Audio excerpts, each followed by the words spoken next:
بسم الله الرحمن الرحيم. ألف لام را. تلك آيات الكتاب وقرآن مبين. ربما يود الذين كفروا لو كانوا مسلمين ذرهم يأكلوا ويتمتعوا ويلههم الأمل فسوف يعلمون.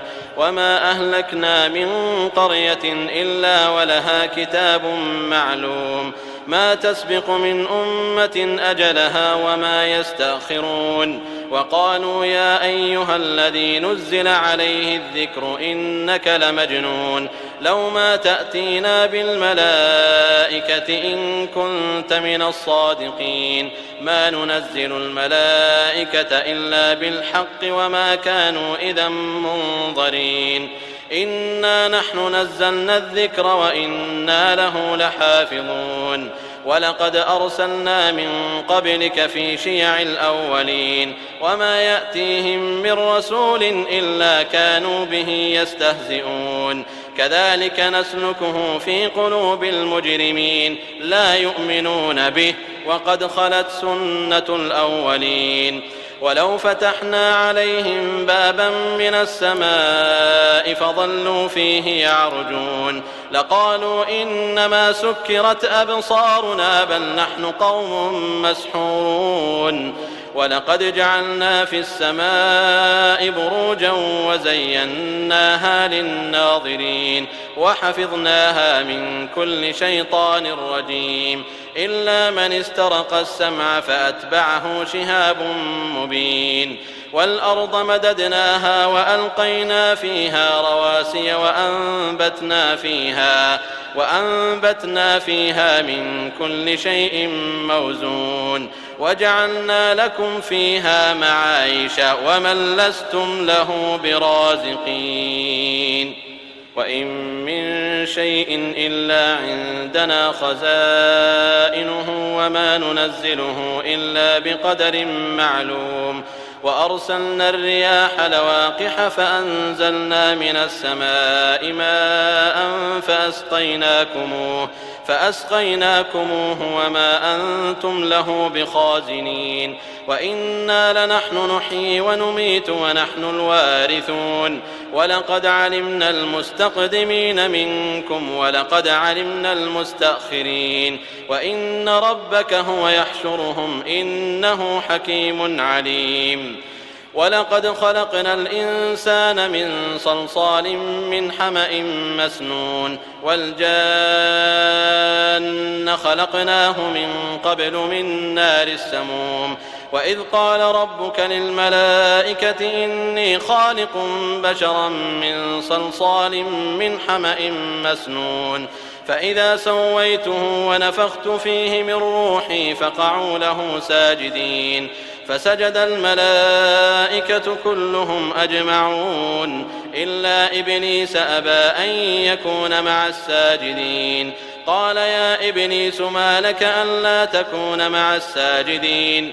قال لم أكن لأسجد لبشر خلقته من صلصال من حمأ مسنون.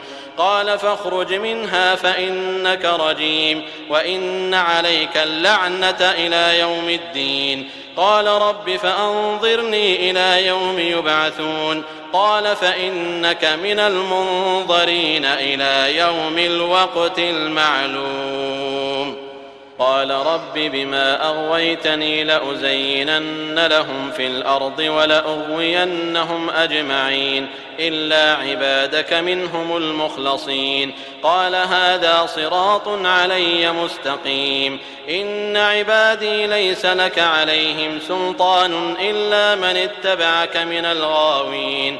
وإن جهنم لموعدهم أجمعين لها 7 أبواب لكل باب منهم جزء مقسوم.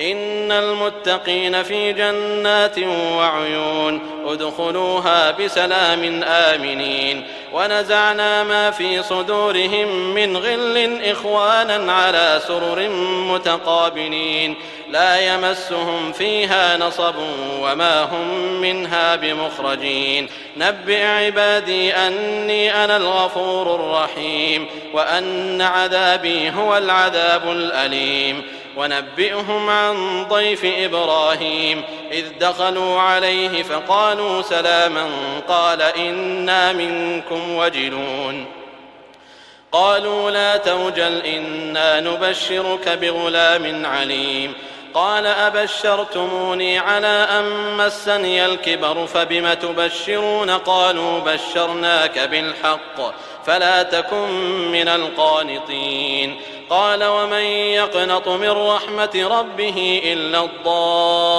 الضالون قال فما خطبكم أيها المرسلون قالوا إنا أرسلنا إلى قوم مجرمين إلا آل لوط إنا لمنجوهم أجمعين إلا امرأته قدرنا إنها لمن الغابرين فلما جاء آل لوط المرسلون قال إنكم قوم منكرون قالوا بل جئناك بما كانوا فيه يمترون وأتيناك بالحق وإنا لصادقون فأسر بأهلك بقطع من الليل واتبع أدبارهم ولا يلتفت منكم أحد وامضوا حيث تؤمرون وقضينا إليه ذلك الأمر أن دابر هؤلاء مقطوع مصبحين وجاء أهل المدينة يستبشرون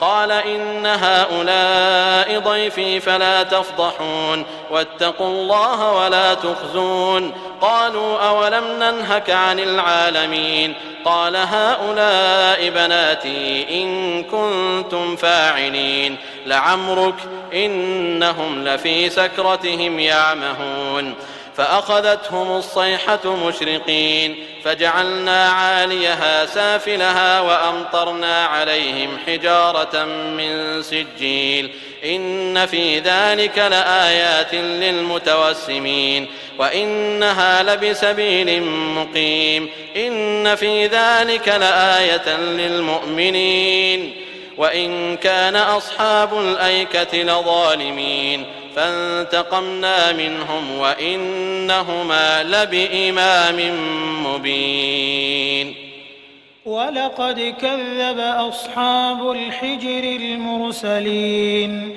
وآتيناهم آياتنا فكانوا عنها معرضين وكانوا ينحتون من الجبال بيوتا آمنين فأخذتهم الصيحة مصبحين فما أغنى عنهم ما كانوا يكسبون وما خلقنا السماوات والأرض وما بينهما إلا بالحق وإن الساعة لآتية فاصفح الصفح الجميل إن ربك هو الخلاق العليم ولقد آتيناك 7 من المثاني والقرآن العظيم لا تمدن عينيك إلى ما متعنا به أزواجا منهم ولا تحزن عليهم واخفض جناحك للمؤمنين وقل إني أنا النذير المبين كما أنزلنا على المقتسمين الذين جعلوا القرآن عضين فوربك لنسألنهم أجمعين عما كانوا يعملون فاصدع بما تؤمر وأعرض عن المشركين إنا كفيناك المستهزئين الذين يجعلون مع الله إلها آخر فسوف يعلمون ولقد نعلم أنك يضيق صدرك بما يقولون فسبح بحمد ربك وكن من الساجدين واعبد ربك حتى يأتيك اليقين.